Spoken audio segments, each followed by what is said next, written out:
აი აქ თუ ასეთი მძიმე სურათზე საუბრობთ, ეხლა თქვენ რომ ესეთი მდგომარეობაა ქვეყანაში.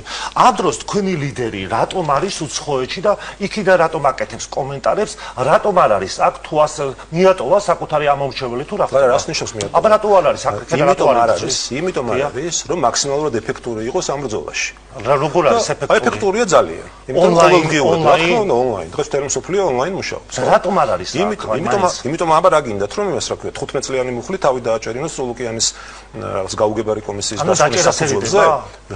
მათ შორის შეიძლება დაჭერას ესე პირდაპირ არ არიდება, იმიტომ რომ ამის თვალთ ამ ხელგან ბედაობას არ ექნება ახლა დღევანდელ ოცნებას, მაგრამ რაღაცა დაუშვათ მისი მოქმედების შეზღუდვის, მისი მოქმედების არეალის შეზღუდვა, რა თქმა უნდა, ძალიან რეალურია. გავსა ეს ამბავი, იმას სააკაშვილი რო იყო, ხო გახსოვთ უცხოეთში და იქიდან რო გაკეთებდა განცხადებას, გახარია ხონდა. ნახე, არ მგონია, ახლა სააკაშვილთან შედარება მithunოთ ეს გახარიას. იქიდან აკეთებდა ის იქიდან აქედან რა მნიშვნელობა აქვს, ნახეთ. აქ თავარი არის ის, რომ გიორგი გახარია დღეს არის ეფექტური ლიდერი, რომელიც ინარჩუნებს სრულ კონტროლს თავის პარტიის ამ შემთხვევაში ჩვენი პოლიტიკური ძალის მართვაზე, მათ შორის წინასაარჩევნო კამპანიის მართვაზე და მან არ მისცა ძალიან ჭკვიანურად, პრაგმატულად და სწორი გათვლებით, არ მისცა საშუალება ოცნება საკუთარ, ასე ვთქვათ, ნებაზე და საკუთარ ჭკუაზე ეტარებინათ ის გნებავთ ის და გნებავთ სხვა.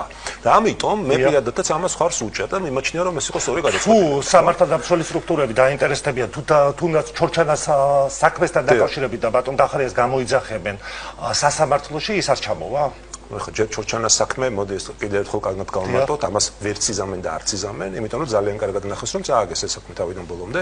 ხა, ოდესაც ადამიანს შენ ედავები, შენ ედავები ძალიან ბევრ თულს ხმარობთ, ახო მესმის თქვენი ჟურნალისტური ცნობის მოყარეობა, მაგრამ ამდენი თუ ცოტა მე მგონი მეტია. ნახეთ, ოდესაც შენი ქვეყნის მიწების დაცვის, მშვიდობიანად დაცვის გამო ადამიანს ეს უნდა აუხსნას პროკურატურას. ხო, აუხსნის, როცა საჭირო იქნება, ყველაფერს აუხსნის. ხო, და ამ შემთხვევაში აუხსნის ჩამოვა. დღეს ნახეთ, დღეს ის ინარჩუნებს კიდევ ევროპის ინარჩუნებს ეფექტური მართვის ინსტრუმენტს და რა თქმა უნდა ძალიან კარგსაც აკეთებს რომ ამას აკეთებს.